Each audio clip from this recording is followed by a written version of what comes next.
Strother Martin. Picture a man who never had his name above the title, never took home an Oscar, and never played the hero, yet somehow burned himself into the memory of every person who ever watched a Western. That voice alone could silence a room. Sharp, nasal, unhurried, like a man who knew he didn't have to raise it to make you nervous. He stood next to John Wayne. He traded scenes with Paul Newman, and he delivered a single line that the American Film Institute would one day rank among the greatest ever spoken on film. But before any of that, he was just a skinny kid from Indiana, slicing through the air off a diving board, dreaming of the Olympics. This is the story of Strother Martin, the man who proved you don't need top billing to become unforgettable. Before Hollywood, there was the water. Strother Douglas Martin Jr. was born on March 26, 1919, in Kokomo, Indiana, the youngest of 3 children. His family briefly lived in San Antonio, Texas, before settling back in Indiana, where he grew up between Indianapolis and the small town of Cloverdale. From early on, he was drawn to sport, specifically swimming and diving. His lean frame was built for a springboard, and those around him called him T-Bone for the way he cut clean through the air. By 17, he had already won the National Junior Springboard Diving Championship. He went on to compete at the University of Michigan, and later joined the U.S. Navy during World War II, where he taught swimming to new recruits. After the war, he set his sights on the 1948 U.S. Olympic team. He entered the national championships, gave everything he had, and finished third. Third place meant no Olympic berth. It was a crushing end to years of dedication. But that disappointment, as it turned out, was also a beginning. With his athletic career behind him, Martin packed up and headed west. He arrived in Hollywood in the late 1940s, with no agent, no contacts, and no acting experience whatsoever. What he did have was a gift for hard work and an Olympic-level diving talent that opened some unexpected doors. He became a swimming instructor for actress Marion Davies, the longtime companion of newspaper publisher William Randolph Hearst, and also coached the children of Charlie Chaplin. Those connections gave him a foothold. He worked as a swimming extra, performing precision dives in water sequences that demanded exactly the kind of skill he'd spent his life building. His screen debut came as an uncredited springboard diver in the 1950 crime drama The Damned Don't Cry, followed by a small uncredited role in John Huston's The Asphalt Jungle that same year. He even appeared as a leprechaun on a local children's television program called Mabel's Fables, a future Western icon dressed as a leprechaun. Hollywood has always had a sense of humor about these things. Through the 1950s, Martin quietly stacked up television credits one role at a time.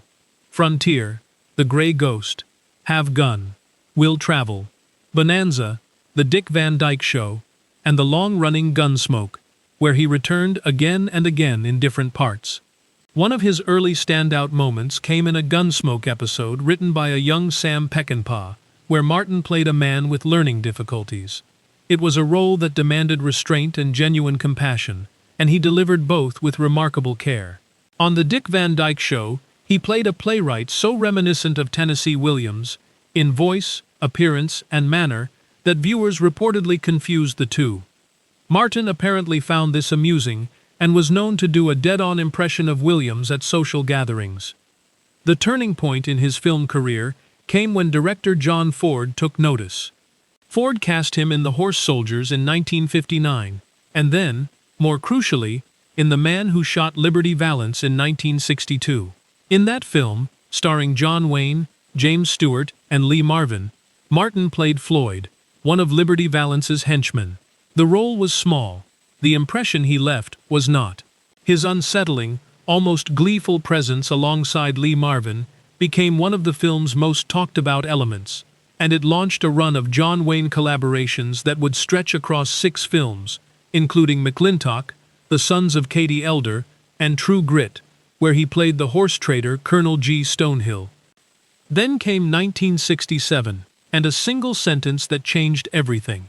Cast as the prison camp captain in Cool Hand Luke, opposite Paul Newman, Martin stepped in front of the camera and, after striking Luke with a club for defying authority, turned to the watching prisoners and said, calmly, deliberately, "What we've got here is failure to communicate." Screenwriter Frank Pearson had worried the lines sounded too refined for that character. Martin's own interpretation was simpler. A man who had picked up an impressive phrase somewhere and made it his own. That instinct, that specific, character-driven choice, is what turned a scripted line into a cultural landmark. The American Film Institute later placed it at number 11 on its list of the greatest movie quotes in history. Paul Newman echoed the same words later in the film, but from a completely different place. From the captain, it was control. From Luke, it was rebellion. Same words, opposite meanings. And the contrast only works because Martin's original delivery was so perfectly defined. 1969 stands alone in his career. 3 iconic westerns, released within months of each other. Sam Peckinpah's The Wild Bunch, he played a cold and mercenary bounty hunter. In George Roy Hill's Butch Cassidy and the Sundance Kid, he played Percy Garris, the colorful Bolivian mine boss, a role he reportedly got because Paul Newman, upon hearing his name on a list of candidates, immediately told the director to stop reading. Martin didn't learn Newman had championed him until years later on the set of Slapshot. And in Henry Hathaway's True Grit, he matched wits with a 14-year-old Mattie Ross in a horse-trading scene still celebrated as one of the sharpest exchanges in Western film history. 3 completely different characters. 3 films that endure decades later. That kind of year simply doesn't happen twice. Away from the set, the man who played some of cinema's most menacing figures was, by all accounts, warm, curious, and quietly funny. He tended his garden. He read voraciously. He loved classical music, particularly the work of English composer Frederick Delius, and friends recalled him conducting an imaginary orchestra in his living room, dressed in nothing but boxer shorts and a long shirt, completely lost in the music. He married painter Helen Missells in the late 1960s, and by every account, theirs was a genuinely happy partnership. He was also deeply honest about the realities of his career. Character actors, he once said, never truly have job security. Every film might be the last. But he also believed that age was an asset, not a liability. That every line on your face, every gray hair, every year lived added something no acting technique alone could manufacture. He kept working through the 1970s. Hard Times with Charles Bronson, Rooster Cogburn with John Wayne, and Slapshot with Newman, where he played the penny-pinching general manager of a struggling hockey team with genuine comic precision. On April 19, 1980, he hosted Saturday Night Live in one of the final episodes to feature the original cast, playfully revisiting his captain role in a sketch about a French-language camp for children. "What we have here," he said, "is a failure to communicate bilingually." It was a warm, clever, completely self-aware performance. It was also among his last.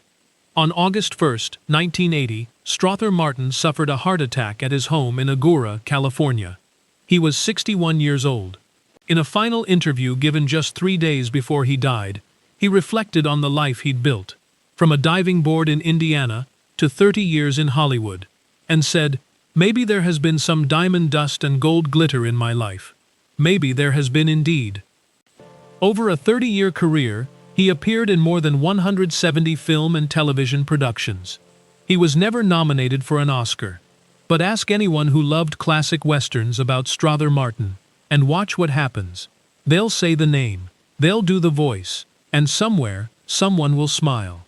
That's not a footnote, that's a legacy.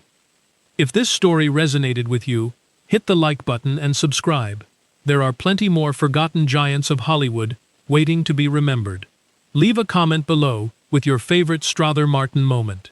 Thanks for watching.